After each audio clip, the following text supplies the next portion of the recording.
நீங்கள் ஏன் சில நேரங்களில் தேவையில்லாமல் கோபப்படுகிறீர்கள் என்று யோசித்தது உண்டா? மனித மனம் ஒரு பிரம்மாண்டமான பனிப்பாறை போன்றது. அதன் மேலே தெரிவது ஒரு சிறு பகுதி மட்டுமே, நீருக்கு அடியில் ஒளிந்திருப்பதுதான் அதன் பெரும் பகுதி. நாம் அன்றாடம் செய்யும் ஒவ்வொரு சிறு செயலிலும், நாம் பேசும் வார்த்தைகளும் எடுக்கும் முடிவுகளும் நம்முடைய ஆழ்மனதின் பிம்பங்களே. உளவியல் ரீதியாக நம்முடைய வெளிப்புறச் செயல்பாடுகள் யாவும் நமது உள்மன உணர்வுகளின் பிரதிபலிப்பாகவே அமைகின்றன. இதனை புரிந்து கொள்வது நம்மை நாமே செதுக்கிக் கொள்ள உதவும் ஒரு சிறந்த கருவியாகும்.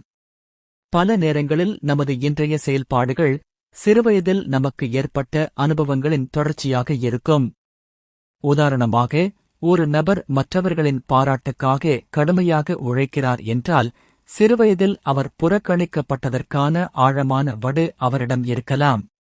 அவரது உழைப்பு என்பது நான் தகுதியானவன் என்று உலகுக்கு நிரூபிக்கத் துடிக்கும் ஒரு பிரதிபலிப்பு. நமக்கு ஒரு சங்கடம் ஏற்படும்போது மனம் தன்னை தற்காத்துக் கொள்ள சில செயல்களைச் செய்யும். நம்மிடம் இருக்கும் ஒரு குறையை நம்மால் ஏற்றுக்கொள்ள முடியாத போது அதை மற்றவர்களிடம் தேடுவோம். நாம் மற்றவர்களைப் பற்றிச் செய்யும் விமர்சனங்கள் உண்மையில் நம்மிடமே இருக்கும் குறைகளின் பிரதிபலிப்பாக இருக்கலாம். ஒருவருடன் பேசும்போது கைகளைக் கட்டிக்கொள்வது தற்காப்பு உணர்வையோ அல்லது மற்றவர்களின் கருத்தை ஏற்க மறுப்பதையோ பிரதிபலிக்கிறது. பதட்டமான சூழலில் கால்களை ஆட்டுவது உள்ளுக்குள் இருக்கும் பாதுகாப்பற்ற உணர்வின் வெளிப்பாடாகும்.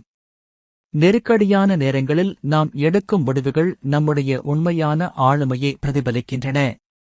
லாபத்தை விட நேர்மையை தேர்ந்தெடுக்கும் ஒருவரின் செயல் அவரது கொள்கை பிடிப்புள்ள மனதைக் காட்டுகிறது. நமது ஒவ்வொரு செயலும் ஒரு கண்ணாடி போன்றது. அதில் தெரிவது நமது உருவம் மட்டுமல்ல, நமது மனதின் ஆழமான காயங்கள், ஆசைகள் மற்றும் நம்பிக்கைகளும்தான். நான் ஏன் இப்படி செய்கிறேன் என்று ஒரு நிமிடம் நின்று நம் செயல்களை நாமே உற்று நோக்கினால் பல மனப்போராட்டங்களுக்கு தீர்வு கிடைக்கும். நம்மை நாமே பிரதிபலிப்பின் மூலம் உணர்ந்து கொள்ளும்போது இன்னும் முதிர்ச்சியான, தெளிவான ஒரு வாழ்க்கையை வாழ முடியும்.